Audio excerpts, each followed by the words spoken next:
speak about patience and something else, but I forgot what the second one was. I was going to focus on patience. So we'll do patience, inshallah. Thing is, we don't have that much time until Maghrib, so I'm trying to figure out how exactly to start this. But you know, patience is,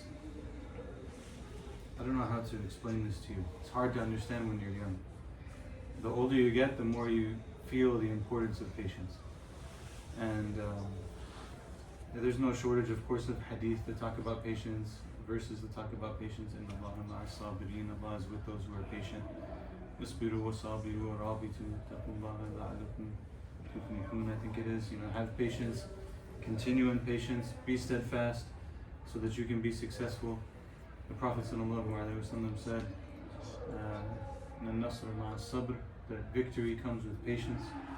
So there's many different emphasis on this idea. Some of the early Muslims, they said that basically all of Iman, half of Iman is patience, and that you have to develop this quality inside of us. The Prophet ﷺ, he also said, "May yatasabbar yusabbirhum Allah." The one who forces themselves to have sabr, then Allah will give them sabr. I prefer sabr actually, of course, over patience, because every word in its language has its connotations, right? So even if we say it's not really like just a passive patience, but it's also an active patience and all of these kind of things, when you use sabr, actually we understand it already. The sabr has this feeling of not just something happened to me and I need to be patient, but sabr also has this feeling of I'm doing something and I need to be patient. And so sabr is extremely, extremely important. I think that there's a number of different ways that we could talk about this. I'll start from the perspective of Hadith Jibril. Okay.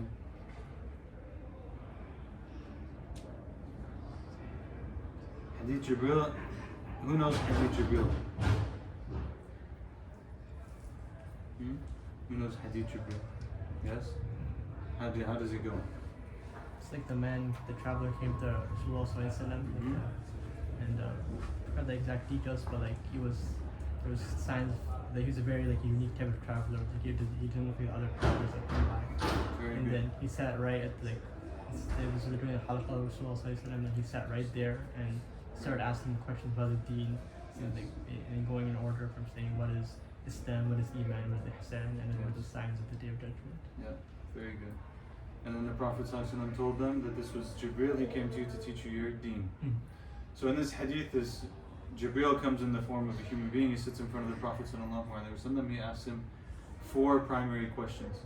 One of them is, what is Islam? She responds with the 5 pillars.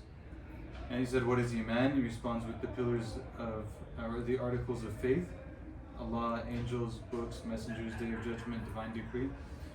And then he asks him, what is Ihsan? And he says, it's to worship Allah as if you see Him, and if you don't see Him, you know that He sees you. And he asked him about the signs of the end of times, and the Prophet ﷺ, long story short, tells him a couple of them, both of which have already happened, and then he leaves. So the point in my mentioning this is that this hadith is called Hadith Jibril. It's also called Sunnah, that it's the mother of the Sunnah. And sabr can be applied in each of these categories, because each of these categories are primary matters of how we understand Islam. So the first question of Islam deals with outward actions. 5 pillars deal with outward actions, right? You have prayer, you have fasting, you have zakat. You deal with what can I do, what can I not do.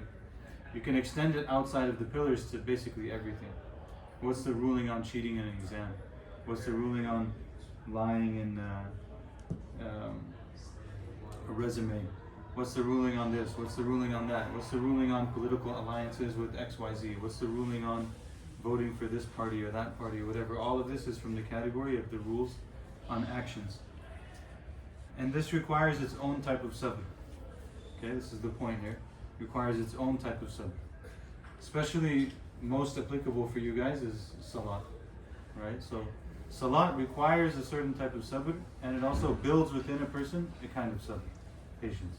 That I'm going to be steady with my salat every single day, especially as a college student. It's actually, you may not understand this, it's actually much easier as a college student. to get your salah on time. So if you have the habit now, it becomes much easier for later on, okay? Because now you have more control over your schedule than you will in other parts of your life. So you can say, I'm going to get this salah on time, I'm going to get to the masjid X amount of times in the week, I'm going to do this, I'm going to do that, and I'm going to have this patience over that, and develop this skill, okay? Zakat, less applicable. Fasting, of course, requires a lot of patience. So there's a patience, sabr, that's developed in the acts of worship, in the acts of physical acts. Then when it comes to the Iman deals with ideas, essentially. Allah, angels, books, these are really ideas. It deals with the development of the mind. And the development of the mind in our time needs a particular sabr. Because these things destroy our brains and they destroy our hearts. It's the reality of it.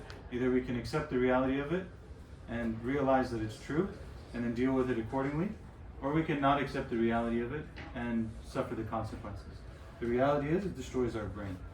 So I have to have a certain level of sabr to develop within myself the capacity to study properly, the capacity to learn properly, the capacity to think properly, the capacity to discipline my conclusions. This is a huge issue usually for younger people, is like we get really excited about things and then we have positions as a result of those things. We start to judge other people, we start to do this or do that, whatever else it might be, based on this conclusion that we came to. But sometimes we need to have some extra sabr with our thought. Like maybe I'm not there yet. Maybe I need to put in some work. Maybe I need to read a book, especially when it comes to Islam. If you think you're studying Islam and you're not reading books, you're not studying Islam. If you think you're studying Islam, you're not talking to people who know more than you regularly, you're not studying Islam. You're usually then just feeding your nafs. Your nafs is your base self, right? Base self. So you pick this piece, pick that piece, so on and so forth, makes you feel good. I roll with this thing. But that's not actually what Islam is supposed to do, nor is it what studying Islam is supposed to do. Studying Islam is supposed to discipline the person, create with them some sort of sabr.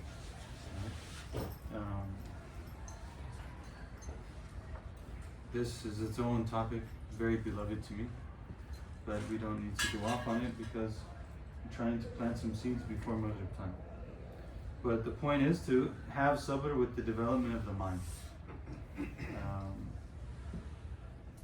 It's really good to study this actually.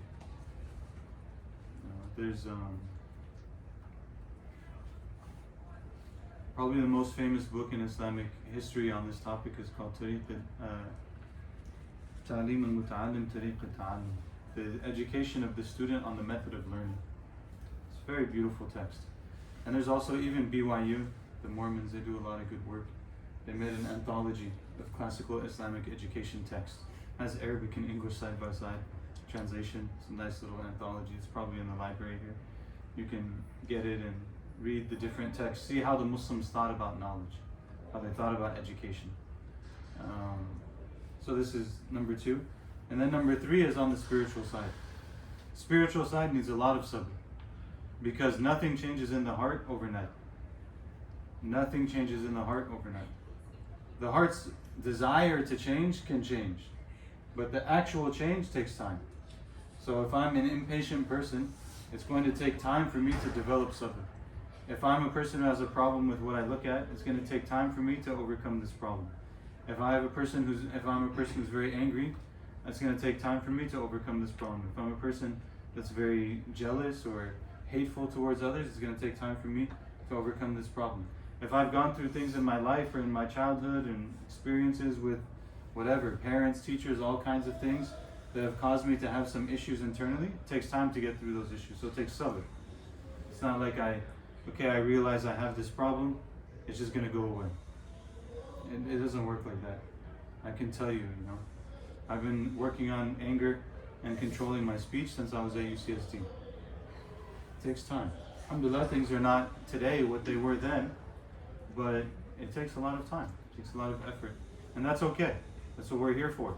Like, we're not here to just, this is the way the human being is. We have to work at it.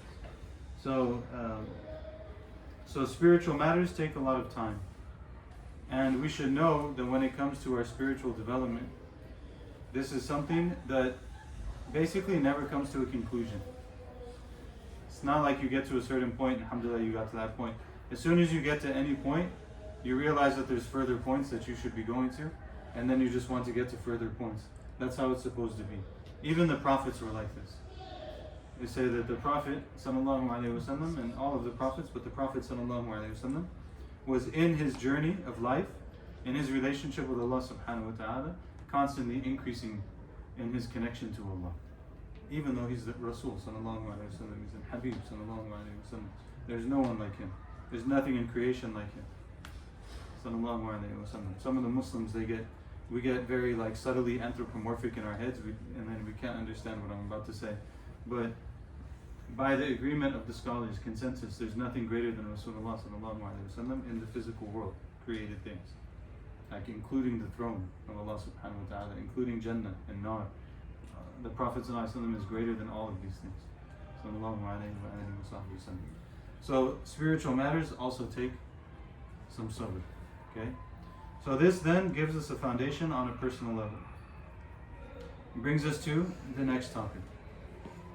Next topic is that when it comes to communal life, also requires a lot of sabr. This is, without exaggeration, for you who are here, an opportunity that very few people have in life, and an opportunity by which you can gain skills that will benefit you for the rest of your life. And I don't just mean from UCSD, I mean actually in MSA. I'm telling you as someone who has now like 20 years community experience, 21 years community experience, that you can tell, like as an adult, beyond college, you can tell people who were in good MSAs and did actual work and people who didn't. Because they're just far more reliable about everything. They know how to get things done. They know they don't need to ask a bunch of questions. They know how to solve problems. They know how to take care of situations. They know how to keep people together rather than break people apart. There's very, very important life lessons that you can learn as a community that you cannot learn anywhere else. It requires you to have a little bit of maturity, a little bit of sabr, a little bit of adab, like good manners, and the way that you speak to each other, the way that you talk to each other, the way that you think about one another. I don't know if the sisters can get through, by the way. Someone that was just peeking across, I don't know if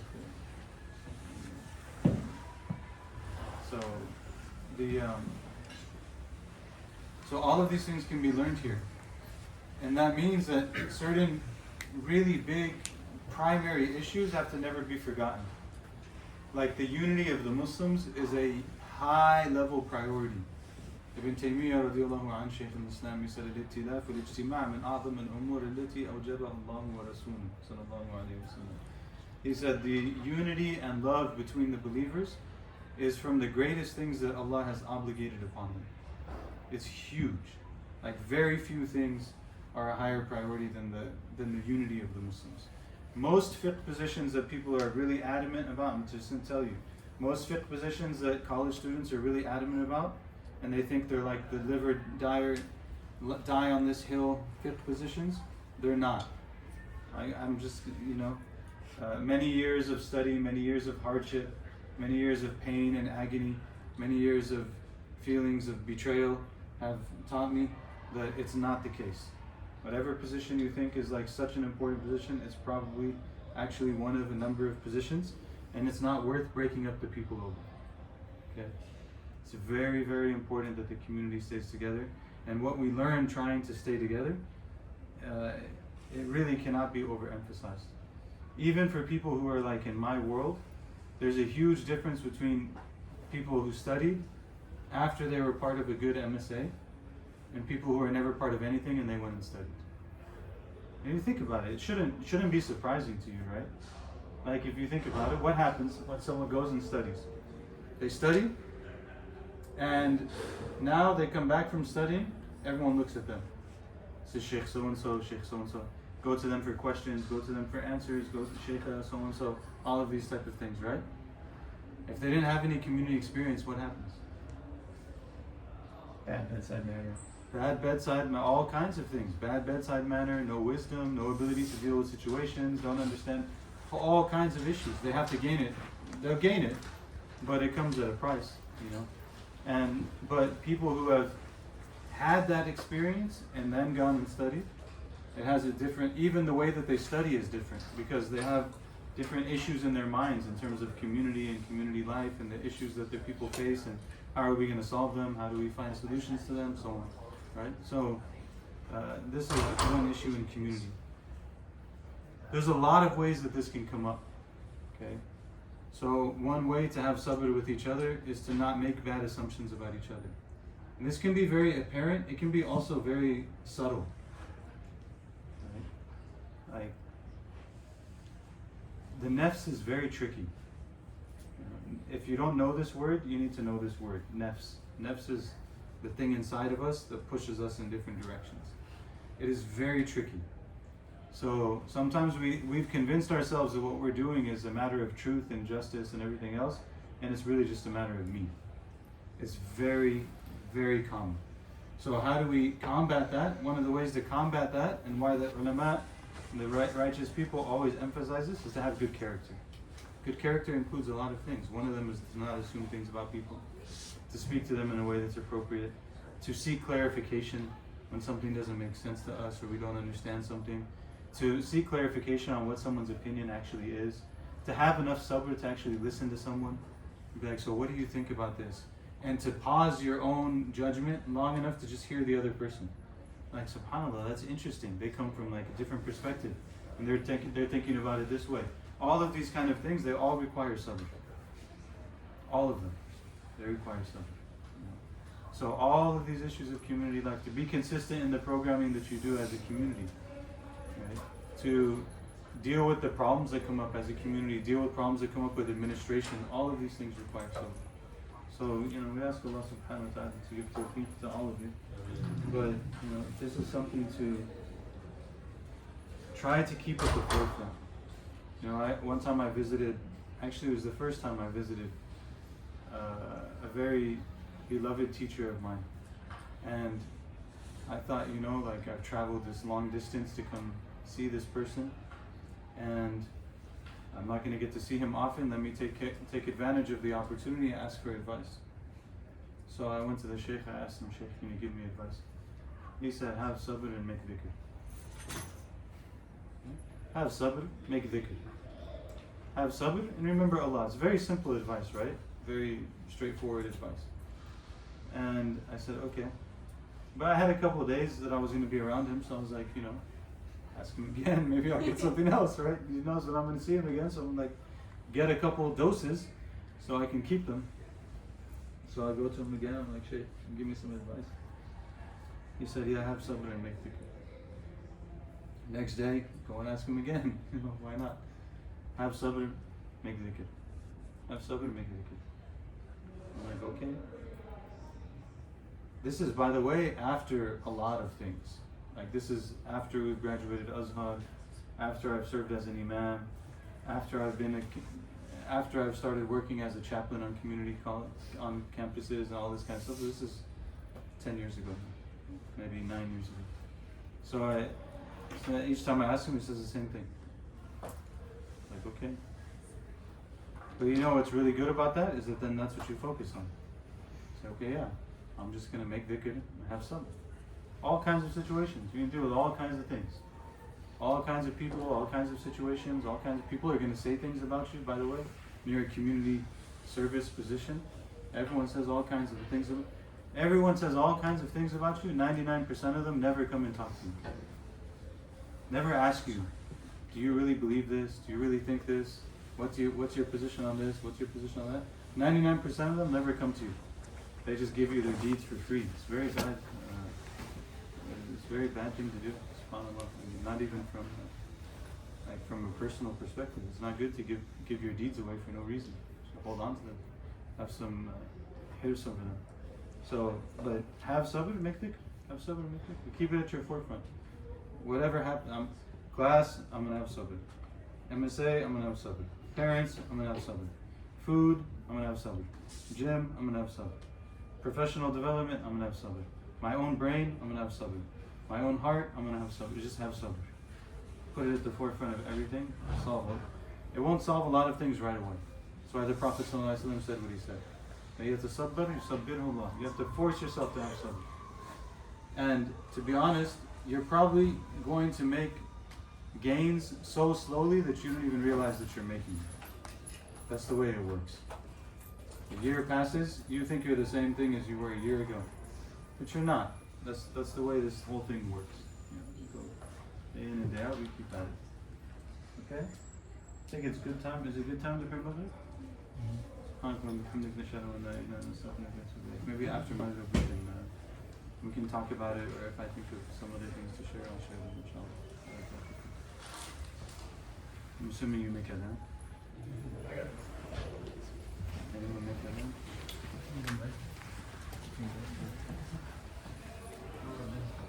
Looking in the